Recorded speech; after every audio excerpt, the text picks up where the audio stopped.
Welcome to Lasting Recovery. And now, here's your host, Dr. Judy Saalinger. Good morning, everyone. This is Dr. Judy Saalinger. I'm here with Lasting Recovery. I'd like to welcome you to our show today. I'm glad that you've joined us to hear more about substance abuse problems and what you can do to help yourself and others.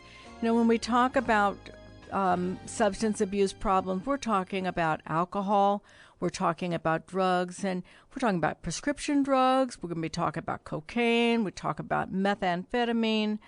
We talk about some of the other marijuana, heroin, all of those drugs that are there for people who really want them. You can find them any part of town these days, from Rancho Santa Fe all the way down to the border. And what we find is that the growing problem of substance abuse is starting with teenagers. There's a very high rate of kids using alcohol, marijuana, at very early ages, 12, 13, 14. And there's a heavy use of heroin beginning with this population. And so I know that our schools are concerned, our parents are concerned, and the kids should be concerned, although what I understand is that they have less fear of it. I know when I was growing up, I wouldn't have thought of using heroin, mainly because it wasn't available in my community. However, the fear of heroin and addiction was terrifying. And what the research has shown, and this is not only in San Diego County, but throughout the country, is that the fear of using heroin is much less today with this population. They somehow don't get the fact that it can be so debilitating, and they think that it's not really that addicting, it can't be that bad. Well, I can tell you after years and years of working in the addiction treatment field that it is that bad. And this is what we're here to talk about today, is what can happen within the individual, within the family. And today our topic is the stages of family recovery. So whether you're listening in your car, your home, your office, we've got some really wonderful ideas for you today to help you to get on the track of a recovery plan. And again, I'm a licensed marriage family therapist, certified addiction specialist, and clinical director of Lasting Recovery, a nationally accredited individualized treatment program for substance use disorders and a lot of anxiety and depression, co-occurring issues that sometimes will occur with substance use. And at Lasting Recovery, we offer you hope and help that you will believe, as we do, that you can find freedom from alcohol and drugs. And you can call Lasting Recovery at 858-453-4315 or go to lastingrecovery.com. So today our topic is the stages of family recovery.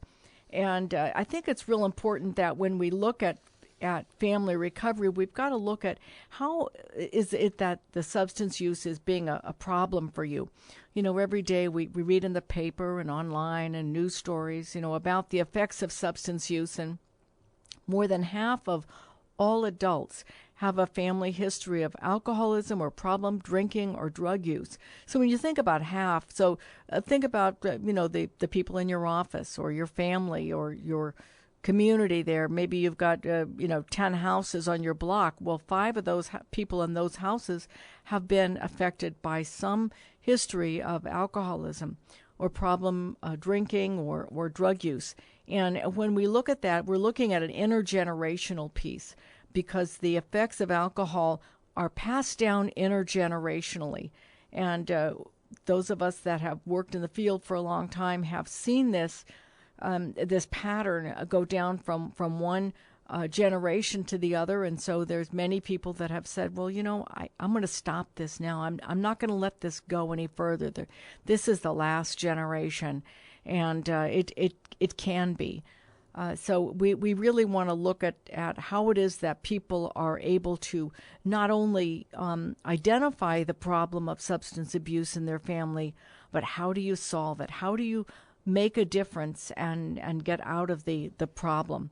So we're looking as that people who try to stay sober, or who go to support groups, or who go to treatment, inpatient or outpatient, they can't always get well immediately. And I often see this when I see people come into our treatment program, is that they forget the fact that someone has had a problem for 5 years, 10 years, 15 years, and in 2 months' time they want it fixed, and they want the family to get back to what would be called normal. And that takes a long time to get to that place where everybody is a lot more comfortable with themselves. When we look at the process of addiction, what we recognize is that there's addiction is chronic and progressive. And so, in other words, on average for alcoholism, it takes about 15 years from the time that someone's drinking pattern gets to a point where it becomes so problematic that either they end up losing their job, they end up divorced, they end up losing relationships with their children, with their family. And that's a long time, 15 years. That's with alcohol.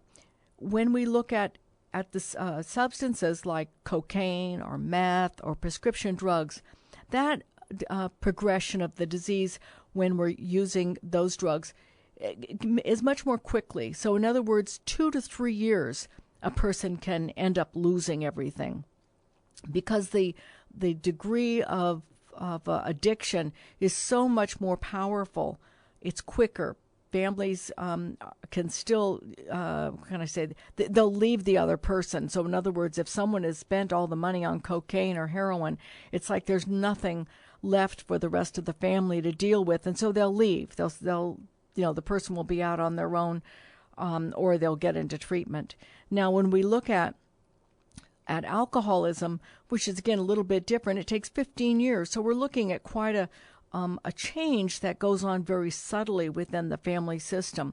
There can be lots of problems within the family. Can be problems with school, problems with work, problems in relationships. There can be a family changes in terms of someone being abusive. Someone can be verbally abusive. Someone could be not present. Personality changes. Spending all the money. We look at all these different problems that occur over a period of time when someone has been using alcohol, and the family gradually begins to make an adaptation to it. So in the beginning, they may try to argue, control, fix, make up for it in different ways. But what happens is that the family system gets sicker and sicker and sicker over the longer that this addiction goes on, because everyone is trying to sort of walk on eggshells. They're afraid to say something to the alcoholic who's developing a sense of denial and minimization, and they don't really want to talk about the problem, but yet the personality changes that are going on in the family as everyone begins adapting to the disease really is that they're adapting to the way this person is being different with them. So when we're talking about alcoholism, we're talking about, again, a 15-year on average, and that's for a man. For a woman, it can be about 8 years that you see these personality changes going on. And, the family's response to this can be sort of non-recognizing it, just thinking, well, they're in a bad mood, or, gee, why did they get so critical of me or the kids, but that's again can be part of the addiction taking change within the person's brain. We can see that there's confusion regarding sort of atypical behaviors. So, for example, somebody goes to a party and they end up getting sick, or they pass out, or they don't remember what happened. That can be excused a couple of times, but when it keeps going on and on, month after month after month, what happens is that the family either tries to control it, or they try to control and then when I say that, they might try to control the environment, so they might not go to parties anymore. They might call in for somebody being sick. They may try to make up excuses for it. I know in my own family, my mother used to make up excuses for my father's behavior. And, it got us to thinking, well, gee, we should always be making excuses for someone's behavior rather than to address it. So what that does is that makes you feel like, you can't say anything. You just start silencing your voice. I can't change it. You start feeling helpless and trapped. And that's not good, because then, children growing up in that environment, then they go out into the world and they think, well, I can't say anything. I can't speak up for myself. I feel helpless to affect my environment, and then they become victims of that environment because they've lost their sense of personal power. What happens with the person who's got the substance use problem is that they've lost their personal power too. What we're really dealing with is an altered state created by a chemical, an altered state. So in other words, that person isn't really themselves. They're in that altered state that's created by the chemical.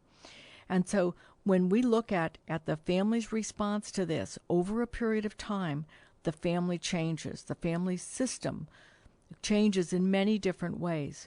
And so when we're looking at alcohol as it goes on for about 8 years on average for women and about 15 years for men. So when we look at prescription drugs, for example, prescription drugs, which is very popular right now with the younger people, what we're seeing is that problem can be addressed and should be addressed earlier because of the progression. I want to tell you something that I see in our practice with people who have you start using prescription drugs. It starts off that teenagers are using marijuana, very prevalent. Very high percentage of kids are using marijuana in high school. And then somebody introduces, oh, here, have a tranquilizer, have a Xanax. Or here, why don't you have a Vicodin? This feels good, this feels great. Well, then a person's, they go to a party again, and they've just kind of lost their defenses because they figure, well, okay, I've had Vicodin before, or I've had a Xanax before, it didn't do too much to me. I'll take 2 this time. And so pretty soon they're taking 3, 4, 5 at a time. They don't realize that they're growing an addiction, very rapidly growing an addiction. Then the person says, well, gee, I've had Vicodin, which is a painkiller, an opiate, for those of you that don't know that. And then someone says, well, gee, or here's a Percodan or a Percocet. Why don't you try that? A little bit stronger, quite a bit stronger, actually. Sort of like going from having a beer to having a couple of shots of whiskey, for those of you that are drinkers. And then pretty soon that doesn't do it. They take another risk, and someone said, oh, well, why don't you have an OxyContin? It's not, it'll really get you high. You'll feel great.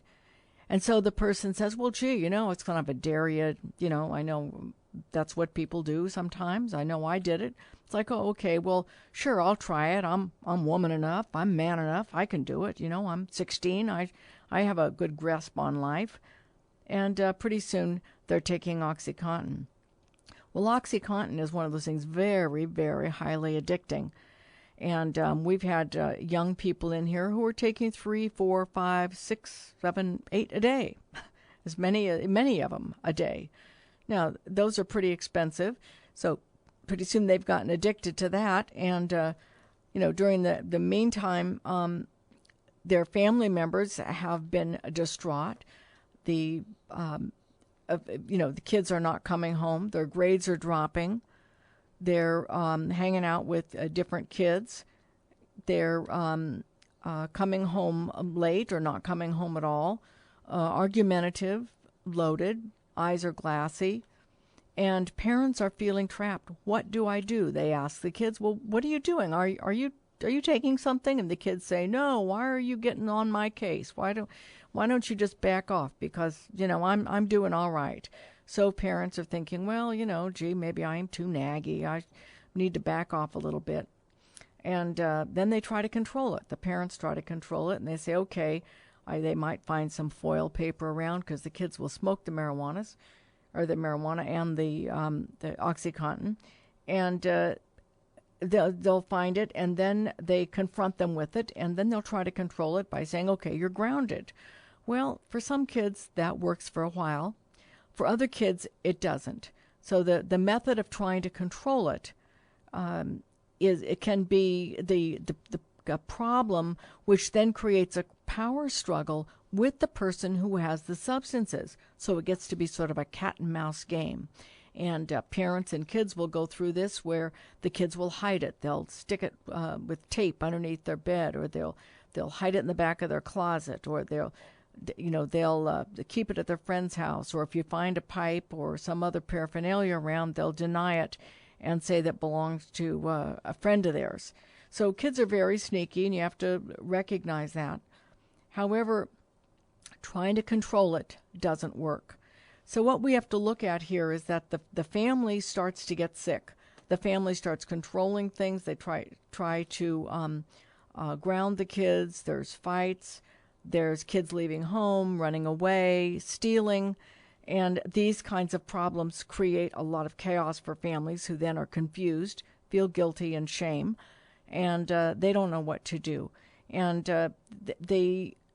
they get into these extreme responses. And so those are some things that we're going to talk about here in just a minute. What kind of behaviors do kids get into and families when the addiction progresses? I'm Judy Saalinger, and I'll be back with you in just a few moments.